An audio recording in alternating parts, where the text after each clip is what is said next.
We believe people should know what they're eating. We are the leading provider for automated nutrition for recipes in the US. Welcome to Startup Health TV, where we celebrate the entrepreneurs and the innovators who are transforming health. I'm your host, Logan Plaster, with my guest today, Ianko Ignatiev with Edamam, your head of product. Yep, thank you, Logan. Yes, that's what I do. All right, we've been following Edamam for many years. It's been a part of the Startup That's Health true. community for many years. Yes. Talking to Victor Panev and yourself over about how you're using food data to help people live healthier lives. So why don't you start with just give us the pitch of what Edamam is? Yes. Edamam is really we a provider of food and nutrition data. We've accumulated one of the largest databases of organized and structured food knowledge around foods, nutrition, and foods for us is anything which is in the supermarket, in the restaurants, anything really. And it's all structures organized, all tagged around different diets, conditions and so on. And we really provide this to businesses who want to develop their own food and nutrition tracking diets. We service many different verticals that include recipe media, that will include companies like Microsoft, Amazon Alexa, many others. But basically, we are a data provider and software as a service, data as a service. Okay, for companies that deal with food. So let's say that I like to use New York Times recipe app. And I am, on a diet or I'm gluten-free. Is that the kind of situation where... Yeah, New York Times likes their recipes because they're really good recipes. So they believe nutrition is important, but it's not the most important part. It's under each recipe. There is powered by Edamam.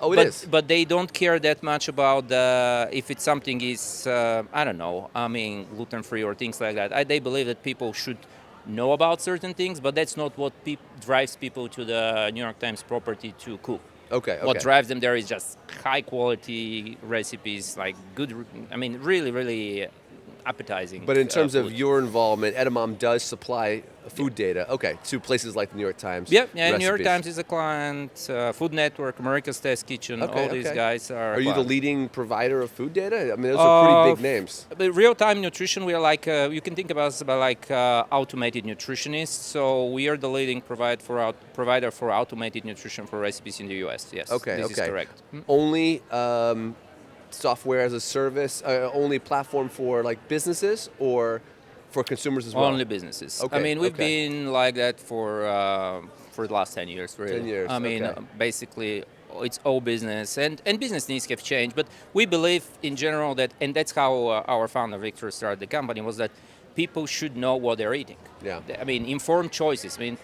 And then we make the choices. If we eat healthy or not, it's our choice. But we need to know what we're doing, and so we always basically empowering people through other businesses, really, to eat healthier and be more knowledgeable about what they're doing. Last time I talked to Victor, he talked about incorporating conversational AI into your product. Was there an actual rollout of a product? We did. Okay. We did roll out. We integrated. It had a name, as I recall.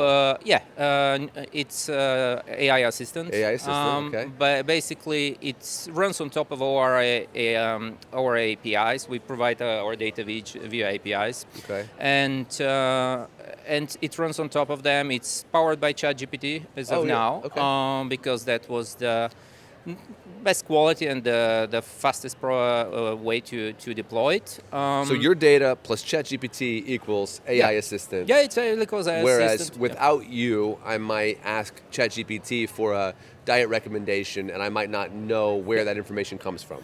Yeah, basically the problem is that our APIs require a quite knowledgeable request in order to provide a knowledgeable answer. Okay. And what we added with this AI assistant was essentially a layer which allows our customers, which will be the businesses, to basically ask ChatGPT, make me a meal plan for somebody who is needing like 2,000 calories a day. They're vegetarian and they don't like peanuts, for example. And basically ChatGPT will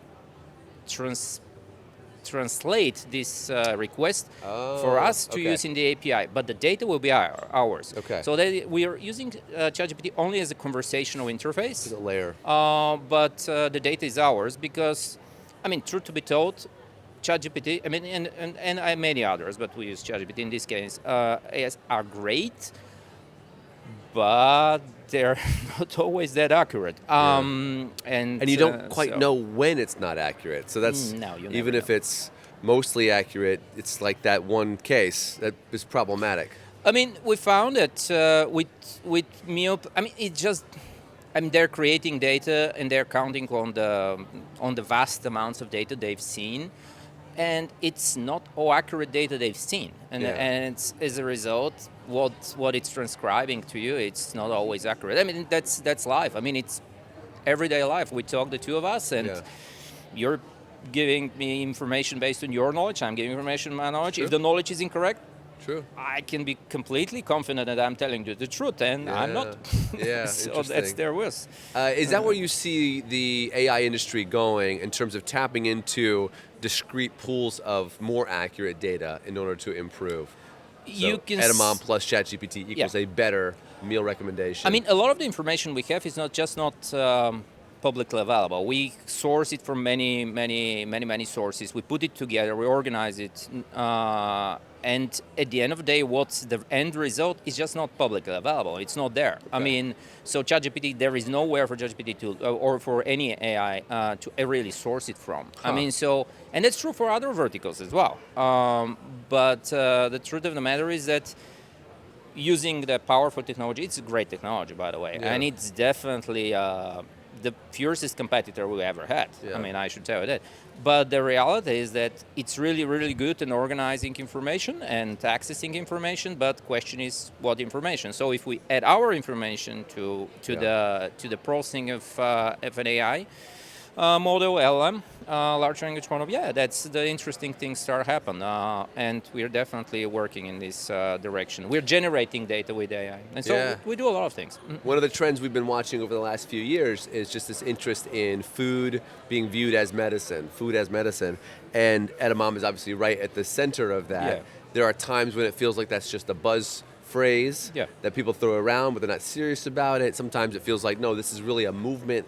This is like a critical moment for food as medicine. Where do you feel like we're at in that conversation? I think that it's finally becoming a real thing. Okay. I mean, we've been talking about it. I mean, it's where the money is. Let's put it this way. Okay. In many ways. What makes you say that? I mean, for example, Instacart. I mean, yes. they're not. Well, I mean, they're definitely doing it because they feel that there is a bigger purpose, but they're not just doing it for the goodness of their hearts. So the reason they moved into the food as a medicine, and for them it's different. I mean, but realistically, there is prescriptions, there is payers who are paying actually for somebody to make this happen. And Instacart is enabler for basically certain prescriptions to be fulfilled and actual food for actual people. And I think that's great because finally there will be people eating healthy even if they don't know how to do it otherwise. Or maybe in some cases they cannot afford it. I mean, whichever the case might be.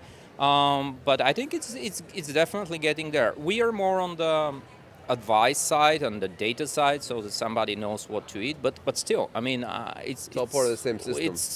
It's all happening, and finally, it means something. Let's put it this way: food as a medicine was a term, but everybody was well, we need to eat healthy. I mean, but now it's actual thing. I mean, it's actual companies building actual solutions and implementing and them. you're sort of right there at the heart, sort of as a foundational data source.